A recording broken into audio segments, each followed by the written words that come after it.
میری اجازت کے بغیر کہیں بھی ہجرت نہیں کر سکتے ہیں، اس لیے انہیں میرے پاس ہی آنا پڑتا ہے۔ پھر وہ کہتا ہے تمہارے قبیلے سے کوئی نہیں آیا میرے پاس، شاید سب لوگ مصروف ہیں۔ یہ سن کر سورتکین کہتا ہے امیر سعد الدین، آپ اس معاملے پر مجھ سے بات کرنے کے بجائے سرداران سے بات کیجیے۔ سورتکین کو کہتا ہے سعد الدین، ریاست کے معاملات بہت پیچیدہ ہوتے ہیں سورتکین صاحب، اور آپ یہ بات بخوبی جانتے ہیں، تو کیا آپ اکیلے رہنا چاہتے ہیں؟ آپ کو آنا تو ادھر ہی پڑے گا نا، تو کیا آپ باہر کا موسم میدان میں گزار لیں گے؟ پھر سعد الدین اسے کہتا ہے تمہارے مویشی بہت سارے ہیں اور تمہارا قبیلہ بھی بہت بڑا ہے، اس لیے میں چاہتا ہوں کہ تم ایک اچھی جگہ ہجرت کر جاؤ۔ تم قبیلے جا کر قبیلے والوں کو بتاؤ کہ میں نے ایک اچھی جگہ کا انتخاب کرنا ہے۔ یہ سن کر سورتکین کہتا ہے میرے خیال سے آپ ہمارے قبیلے کے لیے کسی جگہ کا انتظام کر چکے ہیں امیر سعد الدین۔ سعد الدین کہتا ہے میں نے کئی جگہ کے بارے میں سوچا ہے، لیکن میری اطلاعات کے مطابق اہلت تم لوگوں کے لیے بہت اچھا رہے گا۔ یہ سعد الدین اس لیے کہہ رہا ہوتا ہے کیونکہ بوائے نے آ کر بتا دیا تھا کہ کئی قبیلے والے اور دوردرگا قبیلے والے اہلت کی طرف ہجرت کرنا چاہتے ہیں، لیکن ارطغرل بازنطین کی سرحد پر جانے کے لیے برضد ہے۔ پھر سورتکین کہتا ہے بہت شکریہ امیر سعد الدین، اور ہمارے قبیلے کے سرداران بھی اہلت کی طرف ہی جانا چاہتے ہیں۔ یہ سن کر سعد الدین کہتا ہے اعلیٰ، تو پھر جلد سے جلد آپ کو ہجرت کرنے کی تیاریاں مکمل کر لینی چاہیے نا۔ لیکن وہ ارطغرل تو مجھے غدار کہتا ہے۔ اس سب کے باوجود میں اس کے بھائی کو اس کے حوالے کر رہا ہوں، کیونکہ ریاست کے معاملات ذاتی دشمنی نہیں دیکھتے ہیں، ہم ہمیشہ اپنی ریاست کے لیے کام کرتے ہیں، یہ آپ جان لیں سورتکین صاحب۔ ریاست کیسے اپنے وفاداروں کے لیے اہمیت رکھتی ہے یہ ہر کوئی جان لے گا انشاءاللہ۔ بندوقدوست صاحب اور حائمہ خاتون کو میرا سلام کہیے گا سورتکین صاحب۔ سورتکین کہتا ہے اور اگر کوئی کسی اور طرف ہجرت کرنا چاہے تو؟ یہ سن کر سعد الدین کہتا ہے ایسی تقسیم کون کرے گا، یہ کون کر سکتا ہے؟ سعد الدین کہتا ہے اگر کوئی ایسے عزائم رکھتا ہے تو آپ اس کی مخالفت کریں گے، یہ میں اچھی طریقے سے جانتا ہوں۔ سورتکین کہتا ہے اور اگر وہ ضد کرے تو؟ یہ سن کر سعد الدین کہتا ہے ریاست جو ہے وہ رحم دلی کا مظاہرہ کر رہی ہے، لیکن کسی کو بھی یہ حق نہیں پہنچتا ہے کہ وہ ریاست کے خلاف ہجرت کرے، نہیں تو ریاست پہ غضبناک ہو جائے گی سورتکین صاحب۔ یہ ساری باتیں سن کر سورتکین تو ڈر جاتا ہے کیونکہ وہ تو ریاست کا وفادار تھا۔ اس کے بعد وہ سعد الدین سورتکین کے ساتھ باہر آ جاتا ہے اور کہتا ہے میں نے سلطان کو ایک مکتوب لکھا ہے، ارطغرل نے جو کچھ بھی کیا ہے میرے گمستگن کے ساتھ وہ میں نے سب کچھ بتا دیا ہے اس خط میں، اب مجھے سلطان کی طرف سے جواب کا انتظار ہے۔ پھر وہ کہتا ہے کوئی بھی اگر میرے سردار اعلیٰ کو میرے حکم کے خلاف سزا دے گا تو وہ بچ نہیں پائے گا، اور ہاں میں ارطغرل سردار اور حلیمہ سلطان سے شہزادے کے بارے میں بات کرنا چاہتا ہوں۔ شہزادے کا نویان کے پاس ہونا ہماری ریاست کے لیے خطرہ ہے اور سلطان کے لیے بھی خطرہ ہو سکتا ہے۔ اگر ہم نے بغاوت پر فوری طور پر قابو نہ پایا تو یہ معاملہ شدت اختیار کر لے گا، پھر بہت مشکل ہو جائے گی۔ اب تم جاؤ، میں جلد قبیلے آؤں گا۔ اتنے میں دلدار آ جاتا ہے اور کہتا ہے اللہ آپ سے راضی ہو امیر سعد الدین، میں ہمیشہ آپ کا شکر گزار رہوں گا۔ اسے دراصل پتہ نہیں تھا، دراصل سعد الدین نے ہی دلدار اور یزید کو اغوا کروایا تھا اور اسے واپس لے کر سوگرتگین کو دے دیا تاکہ وہ سوگرتگین کی نظر میں اپنا اعتماد بحال کر سکے۔ پھر سعد الدین اسے کہتا ہے تم بہت بہادر ہو، تم سے مل کر مجھے بہت خوشی ہوئی۔ پھر سعد الدین کا ہاتھ چومتا ہے دلدار۔ اس کے بعد سوگرتگین کہتا ہے آپ نے میرے بھائی کو منگولوں کے ہاتھوں سے چھڑوایا، اس کی مجھے بے حد خوشی ہے اور میں آپ کا تہہ دل سے شکر گزار ہوں امیر سعد الدین۔ سعد الدین کہتا ہے یہ میرا فرض تھا، ریاست ہمیشہ آپ کے شانہ بشانہ کھڑی رہے گی اور یہ تو ہمارا ہی فرض تھا۔ پھر دلدار اور سوگرتگین اپنے گھوڑوں پر بیٹھ کر روانہ ہو جاتے ہیں۔ دوسری طرف جنگل میں تربت منگولوں پر نظر رکھا ہوا تھا۔ اتنے میں بہت سارے منگول نکل کر آ جاتے ہیں اور وہ تربت کو چاروں طرف سے گھیر لیتے ہیں اور منگول تربت کو اپنے جال میں پھنسا لیتے ہیں۔ پھر تربت بھی روایتی انداز میں اپنا کلہاڑے کو گھماتا ہے اور ہوا میں اچھالتا ہے۔ اتنے میں منگول اس کے اوپر حملہ کر دیتے ہیں۔ پھر تربت بھی اس کے اون کے اوپر ٹوٹ پڑتا ہے اور وہ بڑی بہادری سے مقابلہ کرتا ہے اور بہت سارے منگولوں کو نیچے گرانے لگتا ہے، لیکن منگول تعداد میں بہت زیادہ تھے اور وہ تربت کو قابو کرنے کی کوشش کر رہے تھے۔ اتنے میں ایک آدمی نیزے کا وار کر کر تربت کو نیچے گرا دیتا ہے اور 4 سپاہی اس کے اوپر 4 نیزے رکھ دیتے ہیں، جس کی وجہ سے تربت بے بس ہو جاتا ہے اور اس طرح منگول تربت کو پکڑ لیتے ہیں۔ پھر وہ تربت کو بے ہوش کر کر گرا دیتے ہیں اور اس کے بعد نویان کی غار کو دکھایا جاتا ہے جہاں سپاہی تربت کو پکڑ کر لے آئے تھے۔ گونجا گل تربت کو دیکھ کر حیران ہوتی ہے اور پھر وہ سپاہی کہتا ہے ہم نے اسے غار سے باہر سے پکڑا ہے نویان۔ پھر گونجا گل سے دیکھ کر کہتی ہے جنگجو تربت بھی طنزیہ انداز میں کہتا ہے میں دیکھ رہا ہوں کہ 2 سانپوں نے ایک دوسرے کو ڈھونڈ لیا ہے۔ یہ وہ گونجا گل اور نویان کو کہہ رہا تھا۔ یہ سن کر نویان تربت کو مکہ مار کر گرا دیتا ہے اور کہتا ہے کیا تمہیں ارطغرل نے یہاں بھیجا ہے؟ تربت کہتا ہے ارطغرل بھائی جلد یا دیر سے یہاں پہنچ جائیں گے اور وہ دن تمہاری اور اس عورت کی زندگی کا آخری دن ہوگا نویان۔ نویان کہتا ہے تمہارا وقت آ چکا ہے کیونکہ تم غار کا راستہ جان چکے ہو۔ یہ کہہ کر تربت کو مارنے کے لیے نویان اپنی تلوار نکال لیتا ہے۔ پھر نویان تربت کو مارنے کے لیے اپنی تلوار ہوا میں بلند کرنے لگتا ہے اور تربت کلمہ شہادت پڑھنے لگتا ہے اور نویان کی تلوار ہوا میں تھی۔ اس کے بعد دکھایا جاتا ہے کہ سعد الدین اپنے محل میں بیٹھ کر کچھ کام کر رہا تھا۔ اتنے میں ایک سپاہی آ کر کہتا ہے امیر حضرت سپاہی ایک مکتوب لایا ہے۔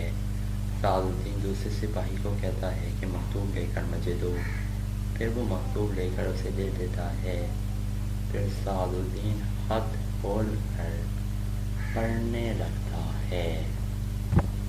دوسری طرف سعد الدین کہتا ہے خط پڑھنے کے بعد کہ ریاست کے خلاف جو تم نے کام کیے ہیں اس کا تمہیں خمیازہ بھگتنا ہی پڑے گا اور پھر تم بچ نہیں پاؤ گے۔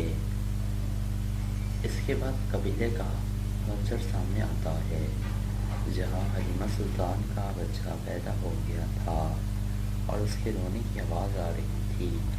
ارطغرل صاحب آواز سن کر بہت زیادہ خوش ہو جاتے ہیں۔ اس کے بعد قبیلے کو اوپر سے دکھایا جاتا ہے اور ارطغرل صاحب بہت زیادہ خوش ہو گئے تھے۔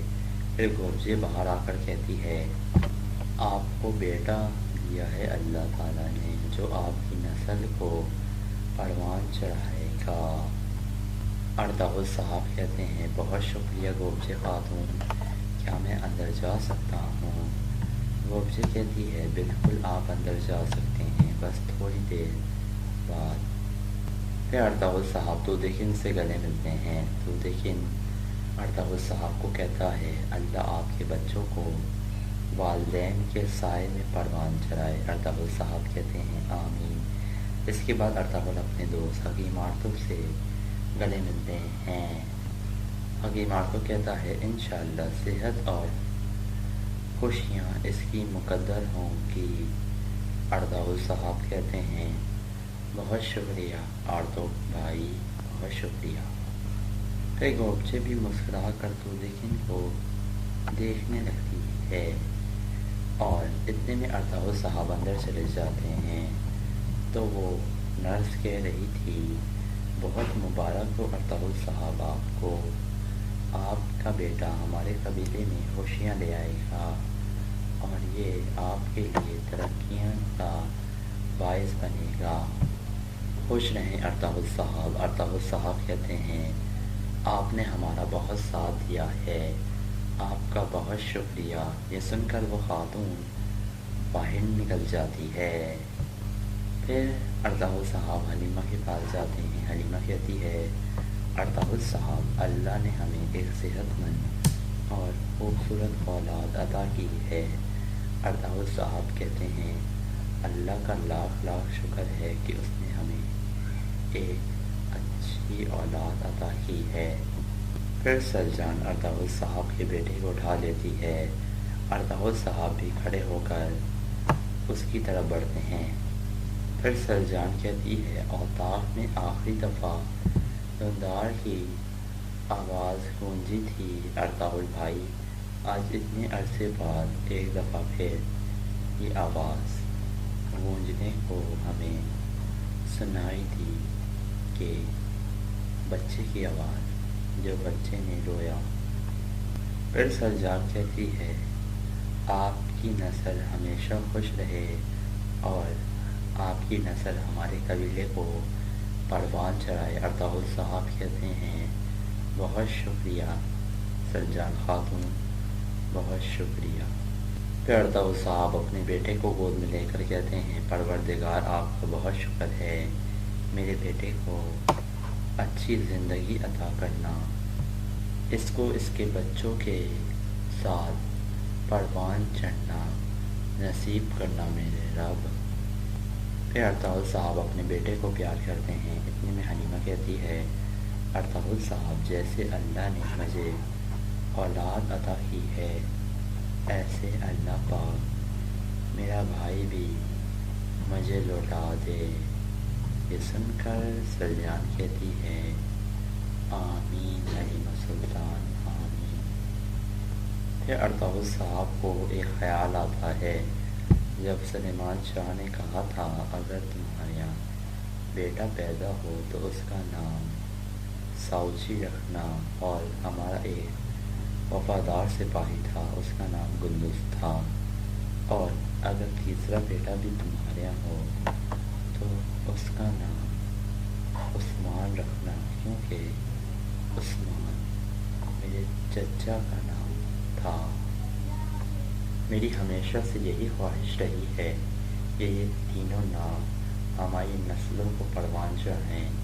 ارطغرل صاحب کہتے ہیں اگر اللہ نے ہمیں اولاد سے نوازا تو ہم ان کے نام یہی رکھیں گے بابا جو آپ نے کہا ہے، اور یہ نام ہمارے خاندان کے لیے باعث سکون ہوں گے بابا۔ پھر ارطغرل صاحب نے سلیمان شاہ کا ہاتھ چوما تھا۔ سلیمان شاہ نے کہا تھا اللہ تم دونوں کو ہمیشہ خوش رکھے۔ ارطغرل صاحب نے کہا تھا آمین بابا آمین۔ پھر ارطغرل صاحب اپنے بیٹے کے کان میں 3 دفعہ کہتے ہیں تمہارا نام گندز ہے، تمہارا نام گندز ہے، تمہارا نام گندز ہے۔ پھر ارطغرل صاحب اپنے بیٹے کی کان میں اذان دیتے ہیں اور سب لوگ بہت زیادہ خوش تھے۔ حلیمہ بھی بہت خوش تھی اور سرجان بھی بہت زیادہ خوش تھی اور بانو ججک بھی خوش تھی، لیکن حلیمہ تھوڑا اداس تھی کیونکہ اس کا بھائی منگولوں کے پاس تھا۔ پھر ارطغرل صاحب دوبارہ اپنے بچے کو پیار کرتے ہیں۔ اس کے بعد قبیلے کا ڈھول بجتا ہے۔ سورتکن اپنے بھائی دلدار کو لے کر واپس قبیلے میں پہنچ چکا تھا اور قبیلے کے لوگ حیران ہو جاتے ہیں کہ دلدار آ گیا ہے۔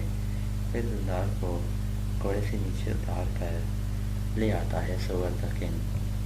پھر دلدار کہتا ہے مجھے قبیلے واپس آ کر بھی خوشی نہیں ہو رہی ہے کہ میں حلیمہ سلطان کو کیا جواب دوں گا کہ ان کا بھائی کہاں ہے۔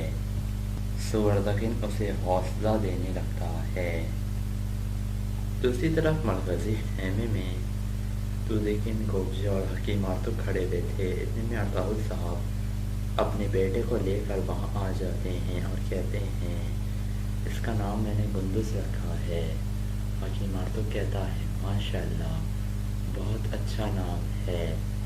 پھر لیکن کہتا ہے انشاءاللہ گندز بھی آپ کی طرح بہادر اور نڈر جنگجو بنے گا انشاءاللہ۔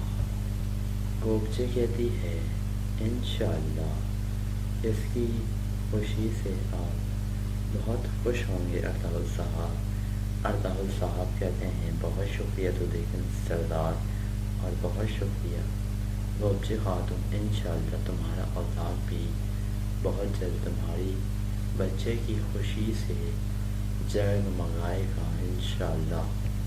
تو لیکن کہتا ہے انشاءاللہ۔ پھر وہ گوبجے کی طرف دیکھ کر مسکراتا ہے۔ گوبجے بھی مسکرانے لگتی ہے۔ اتنے میں دلدار اندر داخل ہوتا ہے۔ ارطغرل صاحب اسے دیکھ کر کہتے ہیں دلدار۔ پھر سرجان سے دیکھ کر کہتی ہے او میرے اللہ کتنا بڑا ہو گیا ہے یہ۔ پھر دلدار بھی کہتا ہے بھائی۔ پھر وہ ارطغرل صاحب سے گلے ملتا ہے۔ ارطغرل صاحب کہتے ہیں اللہ کا لاکھ لاکھ شکر ہے کہ اللہ نے مجھے اولاد کی نعمت سے نوازا اور میرا بھائی دلدار بھی مجھے واپس لوٹا دیا۔ پھر ارطغرل صاحب کہتے ہیں تم کیسے وہاں سے فرار ہوئے دلدار؟ دلدار کہتا ہے امیر سعد الدین نے میری جان بچائی ہے۔ یہ سن کر ارطغرل صاحب حیران ہو جاتے ہیں اور لیکن گوبچے، حکیم آتو، سرجان سب لوگ حیران تھے کہ ایسا کیسے ہو سکتا ہے، اور یہ سن کر ارطغرل صاحب سوچنے لگتے ہیں۔ دوسری طرف نویان ابھی تک تربت پر تلوار تانا ہوا تھا اور اسے مارنے کے لیے اپنی تلوار ہوا میں بلند کر چکا تھا۔ اتنے میں شہزادہ یزید آتا ہے اور کہتا ہے رک جاؤ۔ یہ سن کر نویان غصے میں آ جاتا ہے اور کہتا ہے شہزادہ یزید کہتا ہے رک جاؤ، میں سلطان کی حیثیت سے تمہیں حکم دیتا ہوں کہ اس کی سزا فوری طور پر روک دو۔ نویان کہتا ہے مگر شہزادہ یزید کہتا ہے تم یہ مت بولو نویان کہ تم میرے حکم کے تابع ہو۔ ایسا ہی ہے نا گنجا گل خاتون؟ گنجا گل بھی آنکھ میں سر ہلاتی ہے اور کہتی ہے بالکل سلطان، جیسے آپ کا حکم۔ پھر وہ نویان کو اشارہ کرتی ہے۔ پھر شہزادہ یزید نویان کو تانا دیتے ہوئے کہتا ہے تمہارے 50 سپاہی بھی مل کر ترگت کو ہرا نہیں سکتے ہیں، تربت جیسے سپاہی کو میں اپنی خدمت پر معمول کرنا چاہتا ہوں، بالکل ایسے ہی جیسے میں تم جیسے بہادر کو اپنے ساتھ رکھنا چاہتا ہوں۔ یہ سن کر نویان اپنی تلوار ہٹا لیتا ہے اور کہتا ہے، بالکل میری تلوار آپ کے حکم کے مطابق ہی چلے گی میرے سلطان۔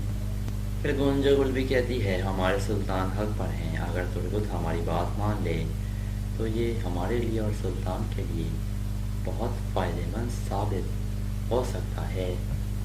شہزادہ یزید کہتا ہے، تربت جیسے بہادر کو میرے لشکر میں شامل ہونا چاہیے، اگر یہ شامل نہیں ہوا تو میں خود اس کی سزا کا فیصلہ کروں گا۔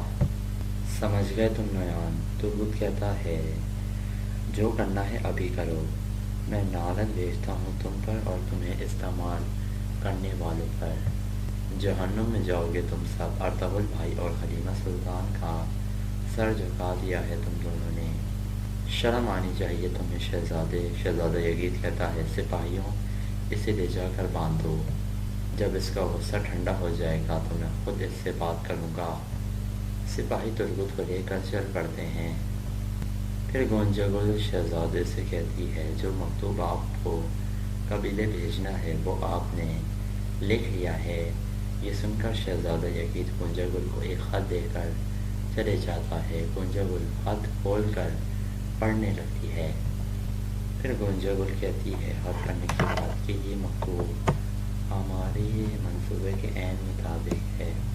اب دیکھتے ہیں کہ سردار اس مکتوب کو دیکھنے کے بعد کیا کریں گے۔ ابھی ہمیں بہت کچھ برداشت کرنا پڑے گا نویان۔ نویان کہتا ہے، یہ مکتوب اس آدمی کو دے دو، وہ یہ مکتوب قبیلے میں ارطغرل تک پہنچا دے گا۔ گونجا گل بھی رضامند ہو جاتی ہے اور ہاں میں سر ہلا دیتی ہے۔ اس کے بعد قبیلے کا منظر سامنے آتا ہے۔ دلدار حلیمہ کو بتا رہا تھا کہ ہم دونوں کے ہاتھ بندھے ہوئے تھے۔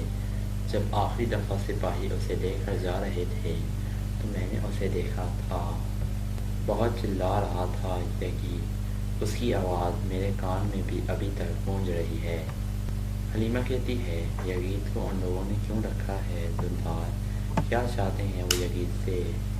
دلدار کہتا ہے، نویان کا یزید کو مارنے کا کوئی ارادہ نہیں ہے حلیمہ سلطان، آپ تسلی رکھیے، یقین کیجیے یزید زندہ ہے۔ حلیمہ کہتی ہے، تم اتنی یقین سے کیسے کہہ سکتے ہو دلدار؟ یہ سن کر دلدار چپ ہو جاتا ہے۔ یہ سن کر حلیمہ کہتی ہے، کیا ہوا دلدار، تم چپ کیوں ہو گئے؟ میری سوال کا تو جواب دو۔ دلدار کہتا ہے، ان کی باتیں جب میں نے آخری دفعہ سنی تھیں تو وہ شہزادہ یزید کے لیے ایک ضیافت کا انتظام کر رہے تھے۔ پھر سہراب کہتا ہے، دلدار صحیح کہہ رہا ہے حلیمہ سلطان، ان کا مقصد کچھ اور ہے۔ تو لیکن کہتا ہے، جیسا کہ ارطغرل بھائی نے کہا کہ وہ شہزادے کو اپنے مقصد کے لیے استعمال کرنا چاہتے ہیں۔ ارطغرل صاحب کہتے ہیں، یزید کبھی بھی ایسا نہیں ہونے دے گا۔ اتنے میں گوبچے باہر آتی ہے اور کہتی ہے، گندز کو شاید بھوک لگی ہے حلیمہ، آپ آ کر اسے دیکھ لیں۔ یہ سن کر حلیمہ چل پڑتی ہے۔ دوسری طرف سہراب کہہ رہا تھا، اوقتائش کی فوج سے نکالے جانے والا لشکر ایسا کھیل کیسے کھیل سکتا ہے ارطغرل؟ شہزادے کو استعمال کرنے کی طاقت کیسے کی اس نے؟ آخر کون ہے اس کے پیچھے؟ ہر حالت میں مجھے اس کا پتہ لگوانا ہوگا۔ ارطغرل صاحب کہتے ہیں، نویان کے پیچھے کس کا ہاتھ ہے؟ آپ کو ابھی تک یہ نظر نہیں آ رہا ہے بھائی؟ تو لیکن کہتا ہے، امیر سعد الدین۔ دلدار کہتا ہے، یہ آپ کیا کہہ رہے ہیں؟ تو لیکن بھائی، انہوں نے ہی تو میری جان بچائی ہے منگولوں سے۔ سہراب کہتا ہے، کیا آپ بھی ارطغرل کی طرح سوچنے لگے ہیں؟ تو لیکن سردار تو لیکن کہتا ہے، مل کر تربت کو ہرا نہیں سکتے ہیں۔ تربت جیسے سپاہی کو میں اپنی خدمت پر معمول کرنا چاہتا ہوں، بالکل ایسے ہی جیسے میں تم جیسے بہادر کو اپنے ساتھ رکھنا چاہتا ہوں۔ یہ سن کر نویان اپنی تلوار ہٹا لیتا ہے اور کہتا ہے، بالکل میری تلوار آپ کے حکم کے مطابق ہی چلے گی میرے سلطان۔ پھر گونجا گل بھی کہتی ہے ہمارے سلطان حق پر ہیں، اگر تربت ہماری بات مان لے تو یہ ہمارے لیے اور سلطان کے لیے بہت فائدہ مند ثابت ہو سکتا ہے۔ شہزادہ یزید کہتا ہے تربت جیسے بہادر کو میرے لشکر میں شامل ہونا چاہیے، اگر یہ شامل نہیں ہوا تو میں خود اس کی سزا کا فیصلہ کروں گا۔ سمجھ گئے تم نویان؟ تربت کہتا ہے جو کرنا ہے ابھی کرو، میں لعنت بھیجتا ہوں تم پر اور تمہیں استعمال کرنے والوں پر، جہنم میں جاؤ گے تم سب۔ ارطغرل بھائی اور حلیمہ سلطان کا سر جھکا دیا ہے تم دونوں نے، شرم آنی چاہیے تمہیں شہزادے۔ شہزادہ یزید کہتا ہے سپاہیوں اسے لے جا کر باندھ دو، جب اس کا غصہ ٹھنڈا ہو جائے گا تو میں خود اس سے بات کروں گا۔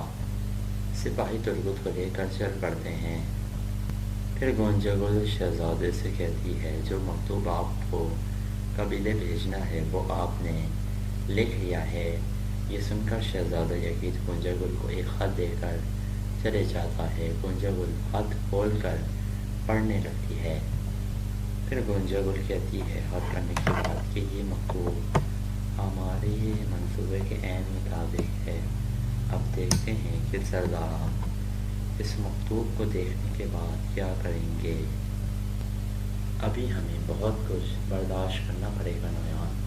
نویان کہتا ہے یہ مکتوب اس آدمی کو دے دو، وہ یہ مکتوب قبیلے میں ارطغرل تک پہنچا دے گا۔ گونجا گل بھی رضامند ہو جاتی ہے اور ہاں میں سر ہلا دیتی ہے۔ اس کے بعد قبیلے کا منظر سامنے آتا ہے۔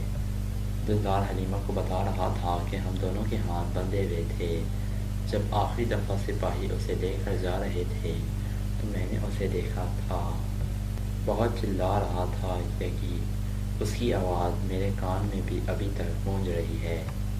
حلیمہ کہتی ہے یزید کو ان لوگوں نے کیوں رکھا ہے دلدار، کیا چاہتے ہیں وہ یزید سے؟ دلدار کہتا ہے نویان کا یزید کو مارنے کا کوئی ارادہ نہیں ہے حلیمہ سلطان، آپ تسلی رکھیے، یقین کیجیے یزید زندہ ہے۔ حلیمہ کہتی ہے تم اتنی یقین سے کیسے کہہ سکتے ہو دلدار؟ یہ سن کر